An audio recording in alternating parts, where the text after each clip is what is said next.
You want to say that? No. Okay. Hello, 9.14 patch note. Hi guys, this is Unlimited and this is Dreams.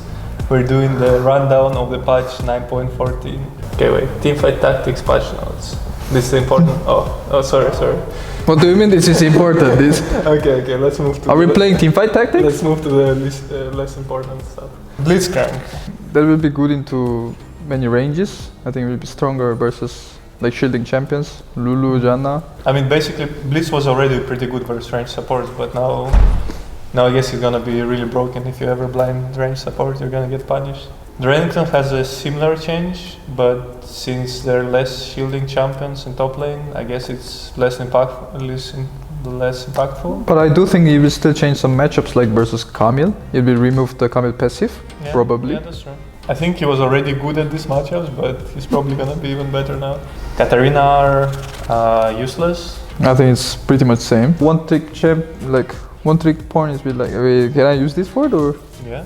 I think Katarina one trick point, you will like it. Kled also gets a healing reduction. That seems much more interesting. Yes. It's on his Q, so that means he can use it in lane. So versus any healing champions versus any healing champions will be stronger. It says all healing on them, so I guess also lifesteal or. But it can be also counter to Fiora too, you know. This seems like a big buff for Kled.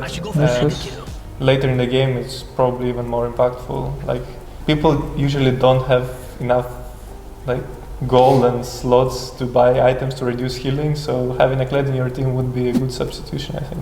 I mean, Fizz is still fish. Leona is nerfed for some reason. What? No, it's not nerf. They nerf her armor and magic resist, but they give her damage reduction, which is once again pretty hard to calculate. I mean, it should be still okay, but ult nerf is sad. I mean, I don't think it matters so much. The ult nerf doesn't seem, honestly, I don't think it's. No, but you feel really good after you ult and the auto hit, you know? Before you used your W on Karma on someone who turns invisible, and you reveal them while the W is active, but when it finishes, you wouldn't have vision anymore. So now you just have it at the end as well, so you can DPS them after, which is pretty nice. Yeah, see ya, Talon. It's quality of life change, but yeah, I think it's pretty nice for champions like that. Same for LeBlanc and Morgana. They make a change for Ahri. I mean, correct me if I'm wrong, but I think this already existed. Like, if you played Alistar versus Ahri and you tried to combo and she E's you would interrupt combos. So I think they just made it more consistent for every dash now. Like, no matter what dash it is, it stops it. But at the same time, they also nerf her, so yeah, I don't think Ahri will be any more viable now. There are more changes for Cassia, so they buff her base HP, buff her HP growth, so Cassia is gonna be a tank champion now. I guess that's what's right. I don't know, like I'm not the one who makes these changes. Build a 6 Rod of Age and be tankies, yeah. They nerf her mana and buff her mana growth. I mean, she will be running out of mana really quickly now in the early game. The Miasma change is interesting. Before, you could only cast it at medium range, you couldn't cast it close to you. But now you can cast it any range, there is no limit. Makes it easier to peel from when people go on you, so I think that's a good change for Cassia. I mean, honestly, it seems like a nerf for Cassia, but don't quote me. Maybe it will be a buff at the end. Poppy was already anti-mobility champion, but they decided to buff the anti-mobility more. Yeah, I mean, honestly, the Poppy change seems like to be the most interesting and seems good. Before you stop the dash, but the enemy could dash instantly right after or flash away. Yes. Now, if you outplay the enemy and stop their dash, then they cannot flash, and they get slowed, and they're probably gonna die. So I think Poppy. It's for 2 seconds, right? Okay, 2 seconds. Poppy support might be on the horizon. We can try it, so. I will. Aatrox was a bit too strong still after the changes before, as we predicted, so you can quote me on this one. Don't try to look too smart, Peter. You know? I just look how I am. So, the changes on Aatrox, right? The whole Aatrox identity was around him reviving ever since rework. This is kind of big. And even before rework, so it seems pretty counterintuitive because they buff his heal on early level, so that means I think his laning will be actually better, but his team fighting is gonna be even worse. And just if you meet Kled, you will be I mean, Kled should be with any change should be really. And you don't even have revive. with ulti, so if you actually reduce like Aatrox's heal in the team fight, like he will just die really fast. Definitely lower priority on Aatrox. They're buffing her basic stats. Her Q ratio is higher, so her scaling is a bit better. That's not bad. Yeah. Now the W change is like the really impactful one. Before, you couldn't be revealed when you're invisible, but now, for example, if you play versus Karma, she Ws you and you're gonna be visible in your W, which means you cannot teamfight versus champions like that. But I think it still was same with Aatrox. If you get fed in laning phase, you can snowball. You should be able to snowball, but if you're behind, I think you're pretty much useless. Yeah, it seems to be much harder to teamfight with this champion. Once again, maybe you can play on side lane if enemy doesn't have champions that reveal you. But team fighting, I think it's much harder. Her range is way too short and she needs to commit for fights. Once again, I think this dumps down the champion. It makes her less skilled to play and more snowballing, which I think is a bad change for League of Legends. Okay, I'll leave this one to you. I mean, it's just basic stats buff. I mean, I think 50 HP or 40 HP buff is pretty good because Bard was already like fine into some range matchups, like Janna, like Karma, like this kind of matchups. So in that side, I think it's good buff versus range. Just E usage, we can be more creative with the speed, but it will not gonna change much on Bard, I guess. Okay, Diana. Basically, they buffed her last patch and now they're nerfing her back, so she was only viable for one patch, so we can move on. Yeah, see ya. Galio is kind of useless champion, but they actually nerf him here. I mean, buffed some stats like damage, but like nerfing like flashless during W is really big for support. He's not viable for support anymore. Yeah, because that not anymore. His only useful feature. Yes. And since they already nerfed his ultimate to be completely useless. Goodbye, Galio. I loved you.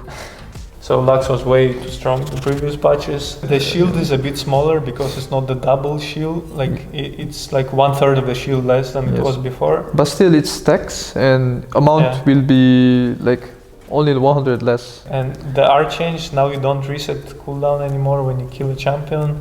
Irrelevant for support. They buffed the AP ratio of ulti though by 0.25. I think that's actually pretty big for mid lane. I think it's only a bit nerf for support, and for mid lane I think it's good.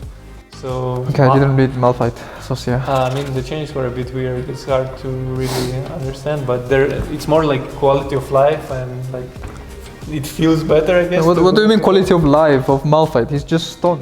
Yeah. So they tried to make him beautiful stone, you know. So like decoration, so yeah. It feels better probably to play Malphite now. Like that's the main okay.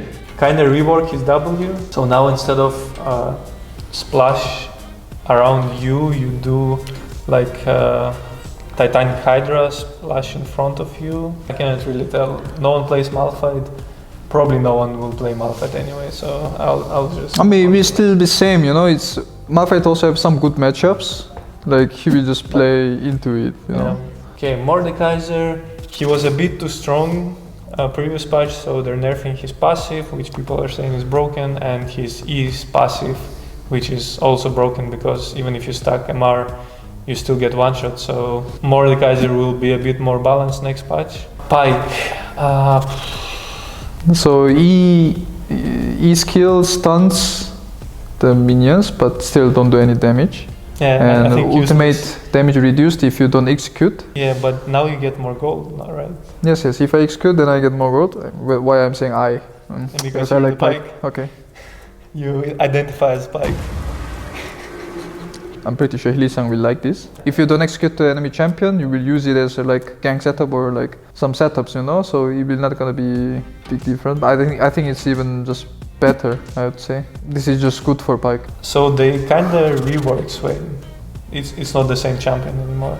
The changes seem to be aimed to his scaling because now you collect soul fragments every time and you stack them all the time and they give you bonus stats. In lane phase they give you mana, so I guess his sustain in lane should be better. I mean, you don't sustain health anymore, so it's kind of hard to predict. Honestly, the changes on Swain are pretty pretty big. Will he be viable now? That's the question. I mean, it's kind of saying it's really different champion. His R doesn't depend on how many stacks you have. I think that's pretty good because that could lock you in a lot. Better lifestyle.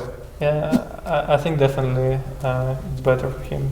Your thumb cage. I think Q cooldown is kind of hard for laning. I think this change is irrelevant. Wanna get hit by me? Honestly, I think his laning got completely butchered. Like, you cannot lane this champion anymore. His stun is actually longer now, but I don't think it matters because how are you gonna stack to stun him? Like as support, you're not gonna do much. I mean, I guess you have to go glacial every game now, and you just flash an enemy to try to stun them. There is no other way. Like, the only change that seems to be good for him is his E change, which. But still, like Q change and passive changes. Yeah, and even E change, it's a nerf and a buff. They nerf how much shield you get, but now they buff how much of the shield you heal. Like you can eat blue buff and red buff from now on, but what are you gonna do with it? You know? Maybe they're trying to push him in the jungle, but honestly, with like he's way too slow, and I think this champion just doesn't exist anymore. We can like forget about him. So, yeah. Yumi, your favorite champion? What do you mean, my favorite champion? I hate Cat. Like passive change is really big. I think you don't get mana anymore from the like passive auto. Like how can I say, like strong auto? And Q damage nerf is not that big actually. Like it's only 10 damage at level 1. That just makes her even more like useless. You know, just heal bot. That's. I mean, it's a bad change, to be honest. I mean, it's bad change, obviously. You know, I'm just saying like there's a bit bright side of E. Yeah. Yumi was way too strong. She's getting nerfed. Honestly, I think just they're gonna change runes and she's still gonna be viable and pretty strong. Then they changed range top laners, but basically they're trying to nerf their early game so they don't bully their lanes as much. Even if Jace's scaling get buffed, if you don't bully early game with Jace, then I think this champ is kind of useless. So I think it's actually nerf for Jace. Kennen, they nerf once again, like same nerfs. They nerf AD. They give him damage growth to scale his AD for AD Kennen, I guess. Okay. Nico is the same idea. Nerf base AD, buff AD growth, nerf attack speed, buff attack speed growth. This is both for scaling. Honestly, not so impactful change, but it does nerf her laning a bit, and Nico is known for a good lane, so it doesn't change anything for AP Nico because you rely on spells mostly. So in general, I don't think it's a big change. Nico will still be played, maybe just a bit weaker in some matchups. Okay, then that's it. I think we're done here. Thanks for watching. Okay.